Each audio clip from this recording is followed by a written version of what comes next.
All too often, I find myself describing my mental state as a mess, or the status of my week as difficult but hanging in there. And I think we've all fallen victim to those seasons in our lives where we keep saying, after this month, things will clear up and I'll be able to focus on helping myself again.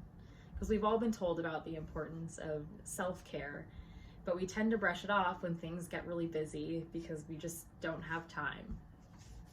If I can speak for myself, by the time that things actually do slow down, I'm too tired and worn out to even take those steps to help my mental health. And I know that I'm far from alone in this. This year brought on many unexpected challenges and in turn a negative impact on the mental health of the people in our country. The National Health Interview Survey reported that the percentage of adults who said that they struggle with anxiety disorder or depression disorders has increased from 11% to 35% since last year.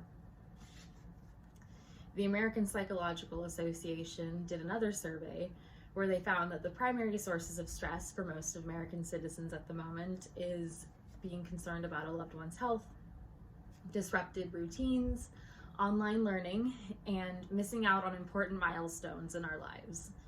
I know we're all so eager to get back to normal, but in the meantime, we can do what we can to try to help these effects. There's one thing that has been continually proven to me in the last 8 months, and that's that we are more than capable of adapting to our circumstances. We can help strengthen ourselves and others against these effects on our mental health with maintenance in the form of self-care. Self-care looks like doing something for yourself. Dr. Robin Gobin, author of The Self-Care Prescription, described it as not just doing indulgent, fun activities and treat yourself days, but taking time to reflect on ourselves and what we need currently in the moment, and then taking those steps to make those improvements in our life. Many people tend to dismiss self-care, saying that it's indulgent or a luxury or just an excuse to procrastinate. And there is a fine line between some self-care methods and procrastination, because sometimes those activities look similar. But self-care is going to be something that was carefully considered and you set aside an allotted time for it, whereas procrastination is usually taking the place of an activity, which in turn adds stress onto ourselves, which is not what self-care wants to be doing. Dr. Hugo Albert partnered with Psychology Today to create a pamphlet that helps professionals teach their clients what self-care can look like, and it breaks it down into 4 different categories. There's emotional self-care, which can be taking me time to do some activity that you enjoy, which is commonly what people think of when they think of self-care. Or it can be rewarding oneself for completing a task. It can be physical self-care, which is the next category, and that looks like going on a walk or setting an early bedtime to take care of your health. There's social self-care, which looks like asking for help from a trusted family member or friend or even a therapist.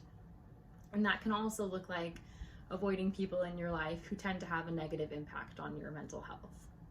The last category is spiritual self-care, which is mindful meditation or even caring for others.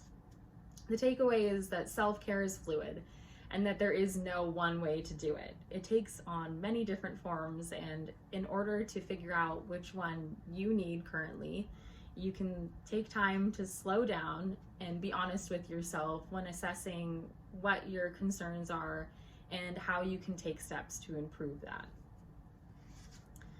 Whatever it looks like to you, self-care needs to be prioritized and it needs to be intentional. When we make it a priority, we're training our mind to not only care about ourselves, but to also care for others. Because just like any discipline, we need to be practicing it in order to get better. So it needs to be a regular part of our everyday routine if we want to be making it something that actually makes an impact in our life. This was proven in a clinical study by a group of psychologists from the University of Murcia, where they found that continued practiced mindfulness led to increased self-compassion, which in turn created a positive state of mind, not only towards oneself, but towards others. Imagine a world where we all have taken time to slow down and really love ourselves so much that that compassion naturally overflowed to the people around us.